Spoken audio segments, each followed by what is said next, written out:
It's like how the mob gets away with murder all the time.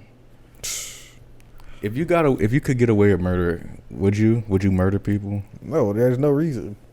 Well, I'm just asking. It's like it's a pretty flagrant moral offense. You know what I mean? But what if you didn't like? So what do I stand to gain by killing? I see what you're saying, but what if you didn't like him though? What if I don't? What do I stand to gain by killing someone? That's the real issue for me. I'm a utilitarian. You follow?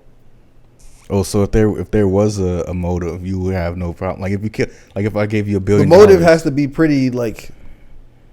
There has to be a very functional motive to be killing them. Like for instance, I killed them and it helps me stay alive. Yeah. If someone disrespects New Orleans, no, that's not a good enough reason to kill somebody. If someone talks shit about the Willows apartments, no, not at all. I'm just saying. If someone wearing the wrong color, see, I wouldn't be a problem because all I see is gray. Oh my lord, bro! Here we go again. Yeah. lying to people as a kid about being colorblind was pretty good. It was pretty good.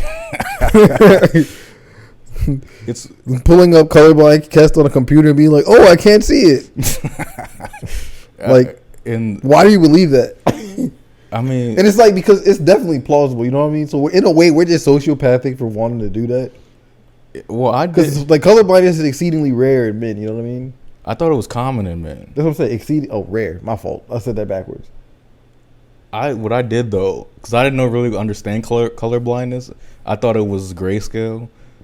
Yeah, or I thought monochromatic color blindness is very, very rare. And then I found out my grandfather was colorblind. Oh yeah, he has a slight red-green color blindness or whatever. Oh, so we could pick the color that I could be purple colorblind, or I can only see purple, something like that. Mm-hmm. So I lied to our old friend Tyreek and a couple other people in 6th grade because everyone else was lying about themselves to get attention. So like, this is the one attention-seeking behavior I've ever done as a kid. Maybe I should have done a few more. I wouldn't end up being so fucked up. So I lied to I could only see purple, and I really got a kick out of that because Tyreek. It's funny because I told them I couldn't see purple. I was like, yeah, purple's like the color I can't see.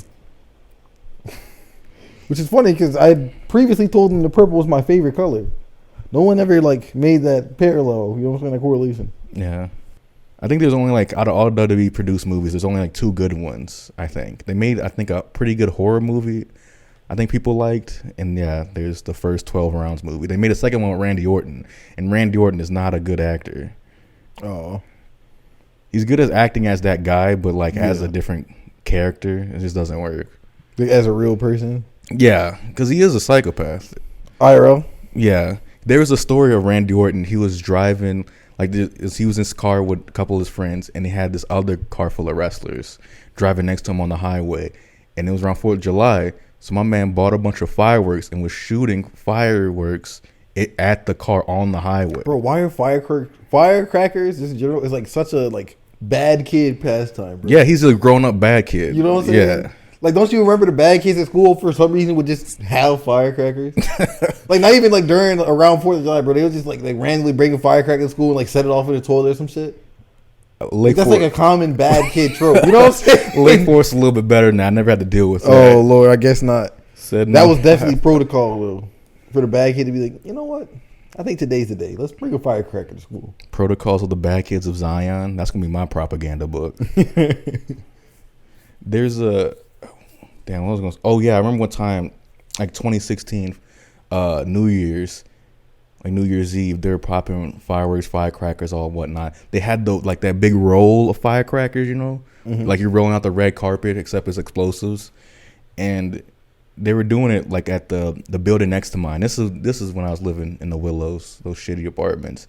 And I woke up and I just see this red, like this red and orange out my window. I can't really see that well. Put my glasses on, wipe off the window a little bit. They had like just a giant fire started because they let all these firecrackers go off at once in the grass. What? So it was just this giant fire in front of the building. And I was like, why would they set the firecrackers off in the grass? I don't know. Because there's a street right there. You just do it. And it wouldn't, it'd be a lot more safe. I still wouldn't do that any of that, honestly. But they had like literally, oh my goodness. My God. Yeah, check his pulse. Oh my god. Yeah, I got dragon suplex on top of his neck. But anyways, I had this gigantic like flare, and I woke up my mom saying, "Hey, we gotta do something. We gotta call somebody." And then she was like, "It's not that big of a deal." And then I look like a fucking histrionic dumbass. So ever since then, ow.